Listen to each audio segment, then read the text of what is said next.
Welcome to the Infowars Nightly News. It is Friday, February 14th, 2014. I'm Leanne McAdoo, and here's what's coming up tonight. Tonight, sadistic cops choke and tase a deaf man for being unresponsive.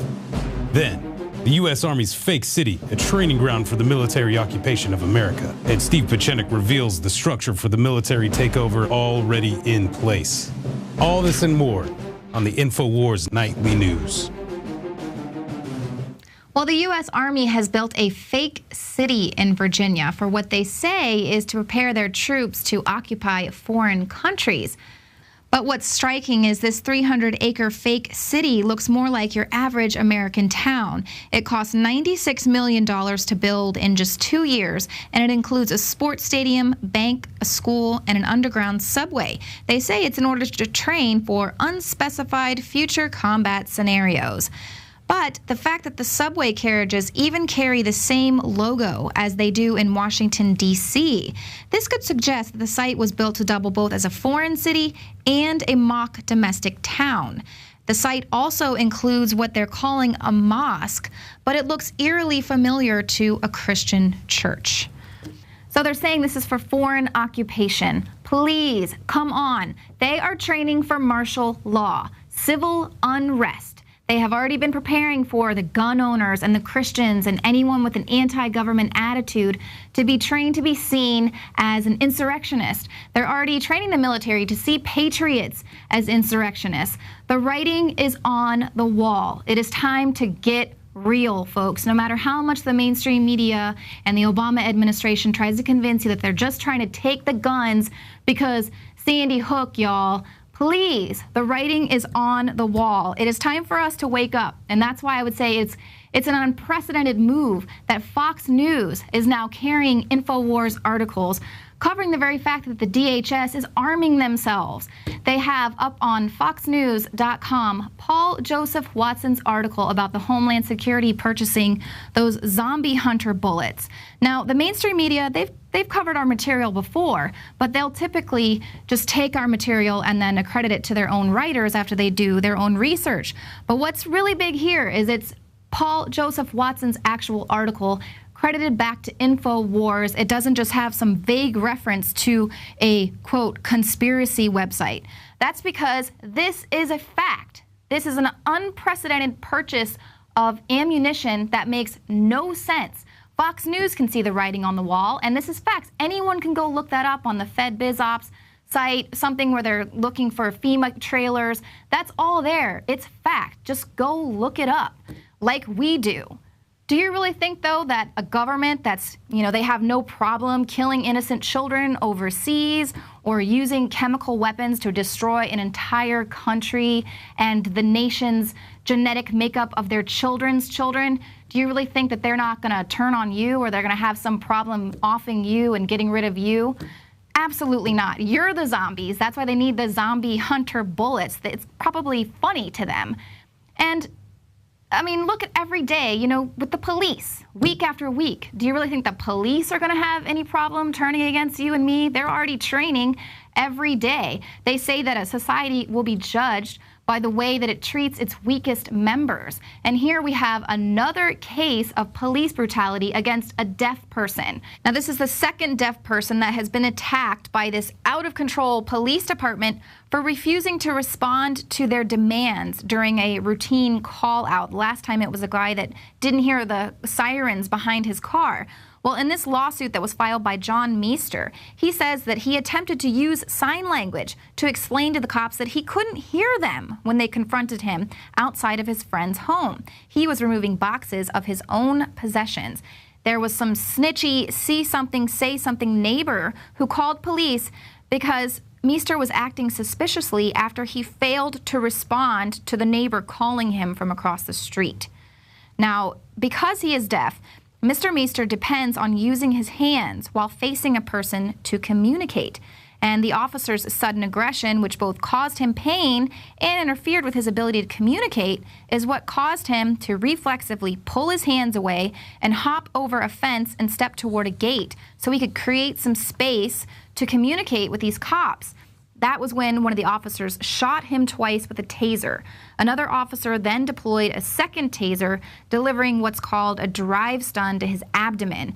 Then they struck him with fists and feet and forcibly took him to the ground. The cops kicked him, punched him in the back and stomach, and another cop choked him around the neck. The suit also alleges that the cops delivered punishing shocks with the tasers, intentionally burning his flesh. And then, of course, after they beat this man unconscious, they charged him with assault, because that's what they do. If you try to protect yourself against the vicious beatdown of an out-of-control police department, you're going to be charged with assaulting them, even though they're tasering you and beating you and punching and kicking you. And even if they're caught on video doing it, they're still going to get away with it. Much like this other disabled man who was wheelchair bound, the cop was caught on video viciously attacking him. That cop, he was found not guilty of all charges. So this is just one of a number of untold cases of police beating and tasering physically and mentally disabled people across the nation. But is it any wonder why we have an out-of-control police force? Our military is training for domestic terrorists. It goes all the way up to the top. Look at our nation's leader, Mr. I can do whatever I want. He basically told the French president earlier this week that it's good to be king. Well, you know, that's complete 180 from the 2008 Obama that was running the election circuit. He said that he would reverse the biggest problem of executive abuse of power, promising to avoid Bush's mistake of not going through Congress at all. He went on to say how, I taught constitutional law for 10 years. I take the Constitution very seriously. Please, the only thing he uses his constitutional law knowledge for is how to slither through any little blurred lines in the writing there. Mr. Magic Pen of 2014 has said that he would act with or without Congress to pursue his agenda, taking steps without legislation via executive orders to achieve his goal. And that's exactly what he has continued to do, and he gets a round of applause from the New World Order, who are pulling his strings. But that's why it's time for the media to stop licking this man's boots. He is becoming a dictator right before our eyes. What do you think? Do you think that you're going to be just having tea and crumpets while the rest of us are fighting for our lives under martial law? Do you really think that you're going to be safe? No. It's time for you to make a choice, to take a stand, much like Fox News is apparently doing now, publishing our articles and attributing it to us, so we'll get hits back to Infowars.com so people can go and get some truth news. But it's time to take a stand. Things are getting out of control. But, oh, you know, maybe the mainstream media is just going to say that I'm racist because I'm criticizing Obama.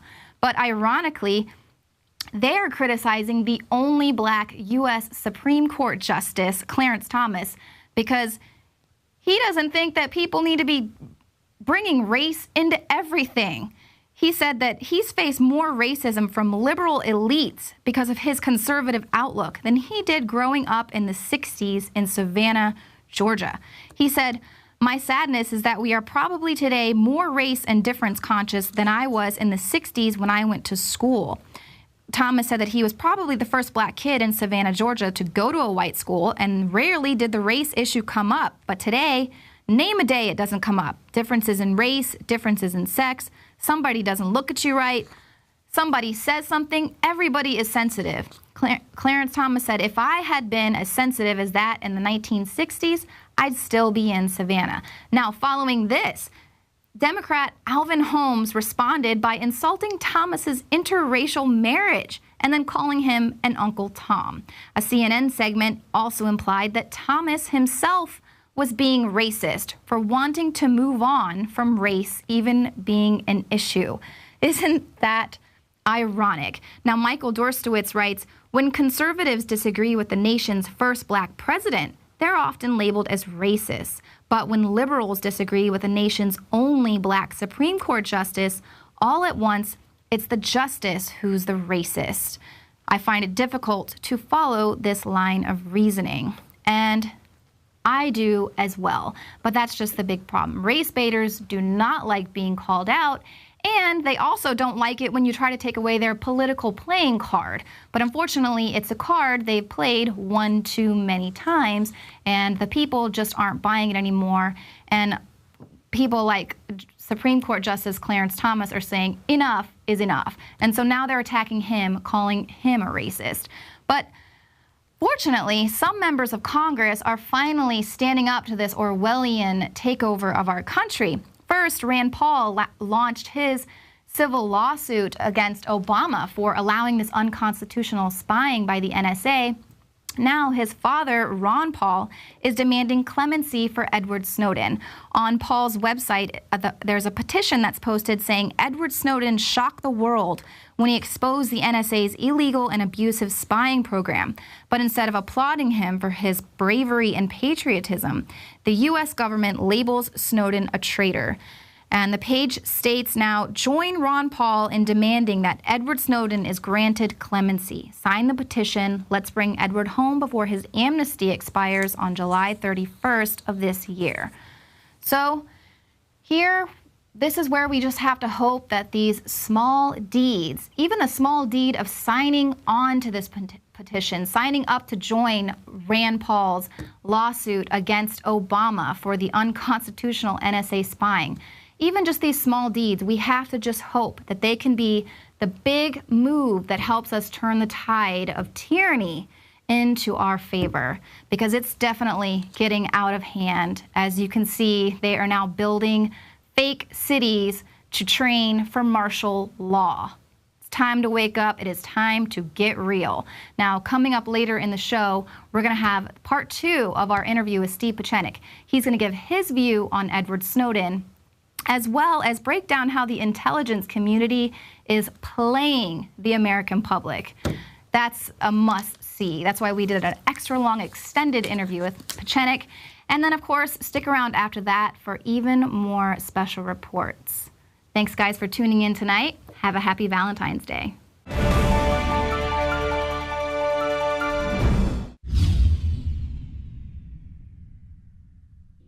The globalist social engineers are not just targeting us with propaganda. They are manipulating our genetics. We are being targeted at every level by estrogen mimickers that lower our testosterone and other hormones and natural compounds that the body needs. After consulting top doctors, nutritionists, pharmacists, and others, we have developed what I believe is the ultimate non-GMO organic super male vitality formula sourced from powerful organic herbs and then concentrated for maximum potency. Super male vitality was developed to activate your body's own natural processes instead of using synthetic chemicals. Super male vitality by Infowars Life is so powerful that I only take half the recommended dose. For a limited time, we are offering 15% off Super Male Vitality at InfoWarsLife.com to introduce you to this powerful supplement. Visit InfoWarsLife.com today to secure your Super Male Vitality. InfoWarsLife.com.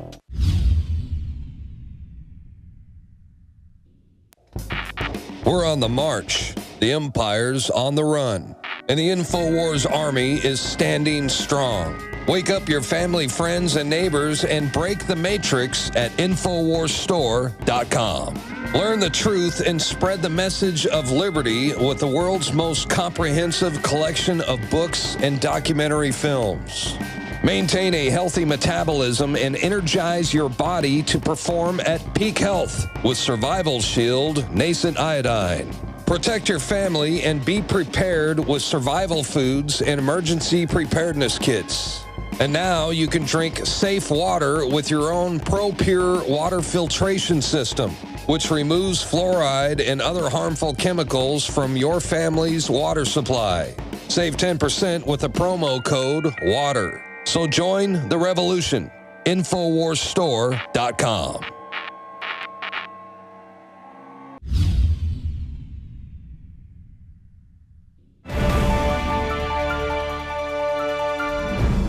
Well, tonight we have the conclusion of our interview with Dr. Steve Pieczenik, someone who has served at very high levels in the intelligence community over 5 U.S. administrations.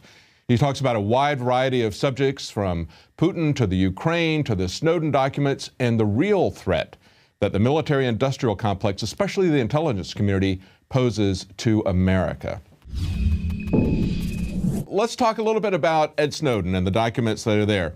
You think he's something other than a straight-up whistleblower. Tell us exactly what you think is going on, who the players are, and what their goals are. Well, I will tell you very simply. I started to think of Snowden a long time ago. As I was saying, I thought he was, and analyzing him not as an American, but as a counterintelligence operative or somebody who's had experience in counterintelligence. I thought Snowden was very much what I call the manufactured avatar of the American intelligence community. What do I mean by that? I started looking at tapes of Edward Snowden when he was giving these bombastic interviews, self-aggrandizing interviews to the German press and other presses. But in the recent press, in a recent interview, he very clearly stated to the Germans, yes, I was in the special forces, but I broke my ankle. Now, that was not credible to me, because if you're in the special forces, you don't just break your ankle and you don't leave. But he went on to explain that the Special Forces was something that was a noble endeavor on his part, and he saw it as a magnifier of military power. In other words, he gave me an explanation that was inconsistent with being a subcontractor. Then he went on to really indict himself by saying in the interview, I'm a CIA operative. I was recruited by the CIA and then the NSA. So what I'm getting at very quickly was, Snowden is very typical of what we in the intelligence community would want to do, and that is to create an avatar or an image of a person who may be a traitor or a whistleblower, so that we allow the American public to play off either part of two figures that the intelligence community creates. On the one hand, the intelligence community creates this incredible massive surveillance, where at the same time they want to make sure that they are not acquitted, that they're not judged harshly, so that they make sure they can control the narrative. So they create somebody like Snowden, or in the case that I was talking about as well, is Ellsberg, who also had a similar history, where he was involved in the Vietnam War, was a CIA operative on the State Department cover for a general who was called the Quiet American, and he then went out and revealed the Pentagon Papers from Rand Corporation. I subsequently went to the Rand Corporation, and there where do I find what's his name? I find Ellsberg. I find him at the MIT Center where I'm trained, and everyone there except for myself is trained to go into the CIA. So I realized the CIA was really nurturing and initiated a lot of Ellsberg's Pentagon Papers. At the same time, they kept him safe at MIT. And very similar to the Snowden affair. Now, why would Snowden attack James Clapper and attack General Keith Alexander, the NSA chief? The reason was there's an initial tension throughout the past 30 years between our civilian intelligence, which is only 1/15 of the major intelligence bureaus that we have. We have 16 major intelligence units. 15 of them are in the military, and the 16th one is the CIA, a civilian one. For 30 years, there's always been this inherent tension. However, there is what we call the IC, the intelligence community, which at times gets together and decides, look, we have to have a common interest. The common interest now is that we made a mistake in Iraq. We went into Afghanistan. That's a mistake. We have to have a diversion, and as a diversion, we have people like James Clapper, where we created this office of DNI, Director of National Intelligence, which is absolutely absurd. This was an unnecessary organization that was created out of a false flag and a stand-down that we've talked about before with Alex Jones after 9/11. James Clapper is a decent man. He came in. He was from the Air Force. He was military. Keith Alexander created the NSA. But in turn, the entire intelligence community said, look, we're still going to control the narrative of everything that occurred from 9/11 to stand down to Afghanistan to Iraq by creating a good guy who can be seen as a good guy, a whistleblower, or a traitor. And as long as we can create that narrative, we are really in control of the game. And that's where the American people have been had. Now, why would they control the game, and what's the game? The game is about $60 billion worth of subcontracting from the Pentagon to companies, at least $6 billion going to Booz Allen. Now, who is Booz Allen? Booz Allen is a consulting firm that I knew in Bethesda that was totally ineffective, controlled by John Michael McConnell, who was former military DCI and vice chairman and was in the head of the NSA, who was closely tied to another man, John Brennan of the CIA, who controls that now, who was also involved with James Woolsey, who was director of the CIA, and James Clapper, all of whom belonged to Booz Allen. So you have this game going on where Snowden, in an apparently bizarre story, reveals all these millions of secrets, which we don't really know about, but some of it is somewhat revealing to somebody. And it says that we, the United States, have been monitored. So what? We've been monitored since the 50s, and Google and Amazon and all the rest of these private companies have been monitoring us more effectively than NSA. And Snowden goes to Hong Kong, which is not a real safe place, and then ostensibly goes to Russia, where Putin takes care of him. Well, I said to you, Putin has been really an ally. He's taken care of all the people who we don't want to have as leaders of a country, and he takes care of our transit points into Afghanistan. But in the meanwhile, who are the people involved? We have John Brennan of the CIA, which Snowden doesn't say a word about. And he admits readily, I'm a CIA operative. Yet he destroys some CIA assets. But in the meantime, really the game goes on. Then he talks about Booz Allen, but he really doesn't go into detail how Booz Allen has taken a $6 billion contract and then enhanced it in conjunction with other intelligence contracts from the Pentagon up to $60 billion. And the American public, that's you and I, are paying for an intelligence that's not worth anything. On the same time, not only is the game played out between Snowden being a spy or a whistleblower, but at the meantime, there's a notion from Keith Alexander and James Clapper in these meetings in front of Congress, which are disingenuous meetings, that we have a clear and present danger. Well, we don't have a clear and present danger. We don't have terrorists who we've picked up and protected us from these massive explosions. This whole terrorist nonsense has been created by Cheney, Bush, Kagan, Nuland, a whole group of neocons in order to justify our presence and an expansion into the Middle East, which has failed dramatically. And so what's happened in return is we've created this monstrosity of an intelligence community, which is neither intelligent nor an effective community, but is sucking out the very lifeline of our country. And I say that as an American citizen, not as an intelligence operative who's overseeing these guys. From an intelligence point of view, I've told them repeatedly, I would have fired every one of them. I would have knocked out every one of these 16 agencies because they stovepipe. And now we're going to have a new leader of the NSA, Mike Rogers, an admiral, who really doesn't know anything about this. He's not even the equivalent intellectually or in terms of experience of a Keith Alexander, who was head of MI, Military Intelligence, G2, and is significantly smarter.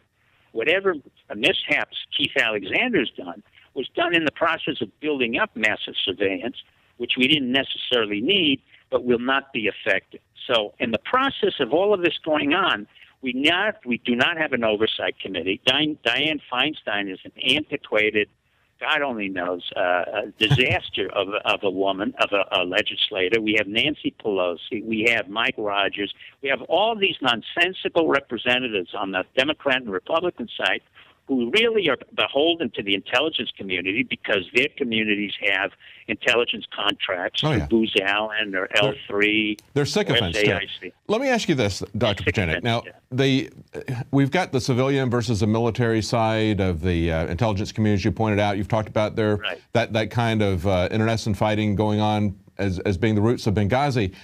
But are they just incompetent when they put these Snowden documents out because they've really have, public opinion is not really of a mind to give them a blank check right now, even though it seems like they're getting everyone more or less adjusted to the new way of thinking about the government, that they're going to monitor everything that we have. And we've got this discussion going on as to whether there is going to be anything such as privacy. So is this a limited hangout, or is this internecine warfare, or are they trying to build up the intelligence community but just doing it in a ham-fisted, incompetent way that they're really losing public opinion on this? I think the latter is probably the best way. You've explained it very well. I think it's a hand-fisted, incompetent way. As I said in the blog, and we've just talked about it, the Army has really gone off on its own. It's built its own capacity and capability to invade absolutely nothing and to be able to really get into no combat whatsoever.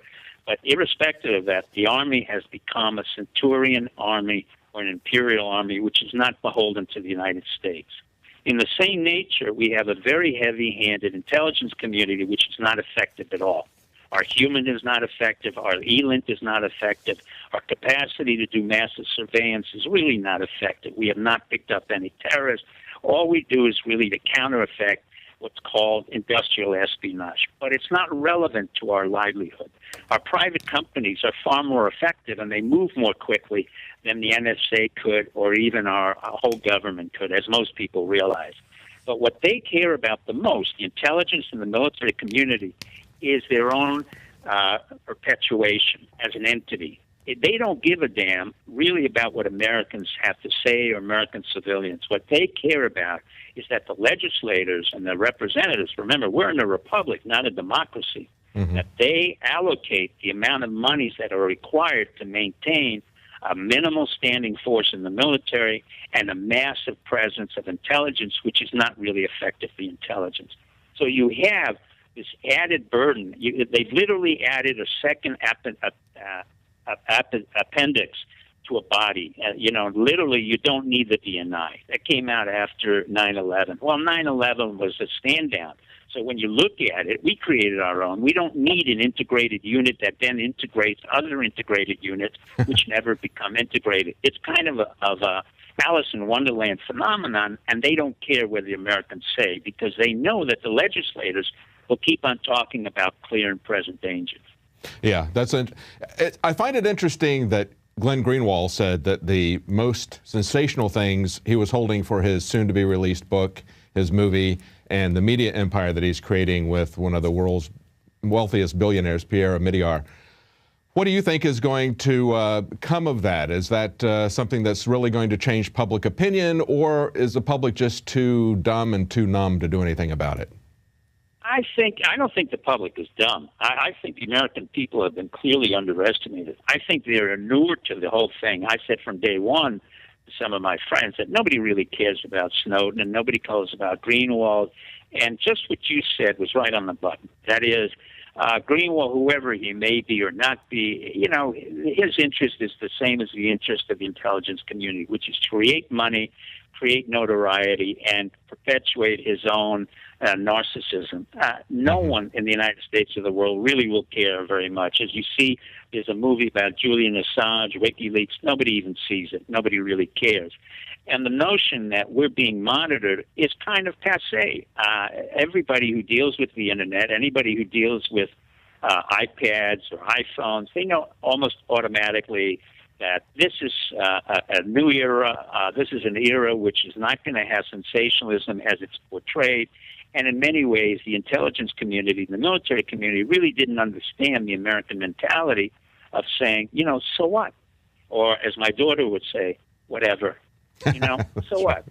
And it's no big thing. The only thing I'm saying that's major about this is that you can't continue this falderall, this nonsense, at the cost of $80 billion a year. Yes. We have that need for that money for too many other things. Yes, the military-industrial complex is bankrupting us, and the concerns I think that everybody has is that it's not only, it's been on foreign wars for the longest time, and now it's turning inwardly, domestically, militarizing the police and doing espionage on American citizens instead of on foreign governments. Right. Well, thank you so much for joining us today, Dr. Pieczenik. We're out of time, but it's been a fascinating... Well, it's a pleasure, and thank you.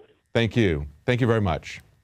My pleasure. Well, Eisenhower warned us a long time ago about the military-industrial complex. Dr. Pieczenik is warning us about the threat that it poses.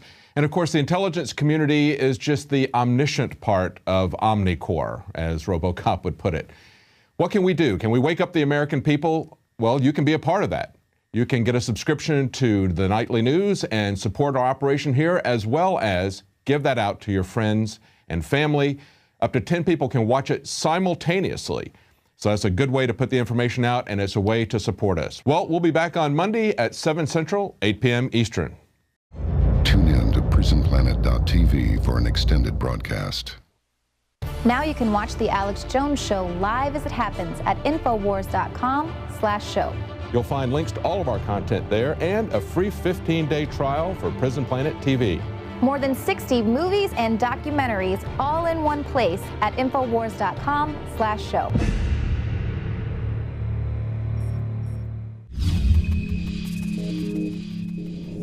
Guns.com is reporting that an 18-year-old Maryland student has gotten into trouble for leaving an unloaded shotgun in his car.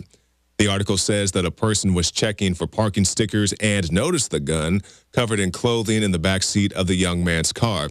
The student was pulled out of class and arrested in the principal's presence. The student claims that he had gone hunting the night before and forgot that he had the gun in his car but made attempts to cover it up. Unprescribed ADHD medication was also found in the student's vehicle. The report says that authorities found no ill intent on the student's behalf, but he could still be expelled if the school says so. Yes, he was on school grounds with a weapon. You know, they have the zero tolerance, these gun-free zones, many schools are.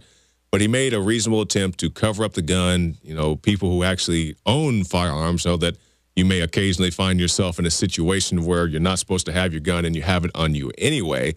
So I feel for the guy. I definitely don't want this to be a scourge. And if you're one of these people who says, you know, this can never happen to me, or, you know, he deserves whatever he gets, take a look at this guy. He is well, I guess you can't call him an anti-gun advocate, but he is a gun control advocate. He went into school with a gun on his person. So even people who are for stricter gun laws occasionally find themselves in a situation where they have a gun on them. And if you're one of these people who are absolute hate guns, hate anybody bringing a gun on campus, you say both these guys, whether it's the young student or the older gun control advocate, if you say both these guys deserve whatever they get, remember all the stories we've done recently, and I definitely stress recently, about children being expelled from school, encountering police on different levels because they ate their Pop-Tarts the wrong way, or because they brought in a bubble gun to school, or they made a gun with their fingers, or a bow and arrow with their fingers, or drew a picture of a gun. I think there's definitely something wrong with this gun control agenda. You can find more reports at Infowars.com. And what we need to do is change the way in which people think about guns, especially young people. One thing that I think is clear with young people and with adults as well is that we just have to be repetitive about this. It's not enough to simply have a catchy ad on a Monday and then only do it every Monday. We need to do this every day of the week and just really brainwash people into thinking about guns in a vastly different way.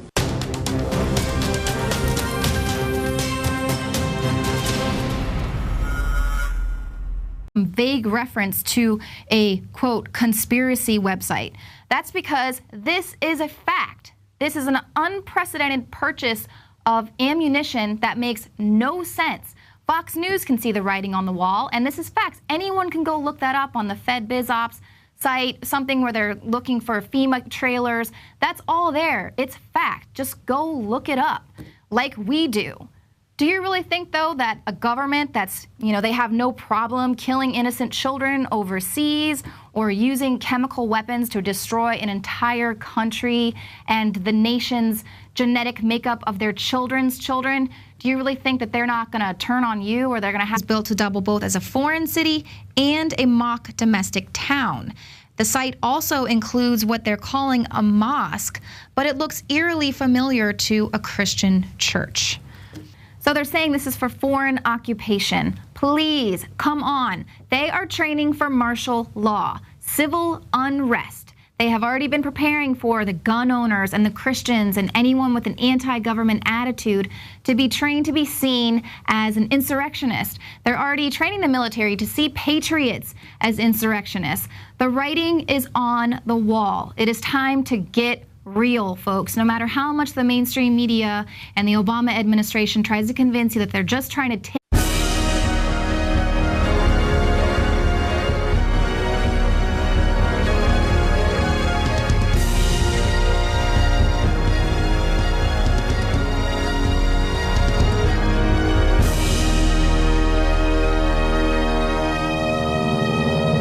Welcome to the Infowars Nightly News. It is Friday, February 14th, 2014. I'm Leanne McAdoo, and here's what's coming up tonight. Tonight, sadistic cops choke and tase a deaf man for being unresponsive. Then, the U.S. Army's fake city, a training ground for the military occupation of America. And Steve Pieczenik reveals the structure for the military takeover already in place. All this and more on the Infowars Nightly News.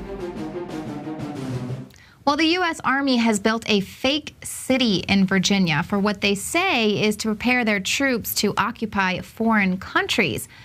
But what's striking is this 300-acre fake city looks more like your average American town. It cost $96 million to build in just 2 years, and it includes a sports stadium, bank, a school, and an underground subway. They say it's in order to train for unspecified future combat scenarios.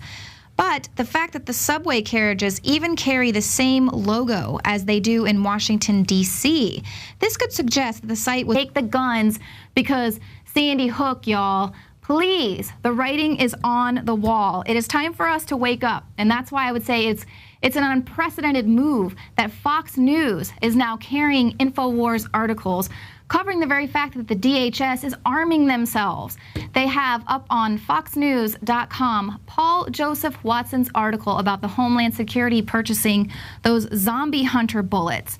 Now, the mainstream media, they've covered our material before, but they'll typically just take our material and then accredit it to their own writers after they do their own research. But what's really big here is it's Paul Joseph Watson's actual article credited back to Infowars. It doesn't just have some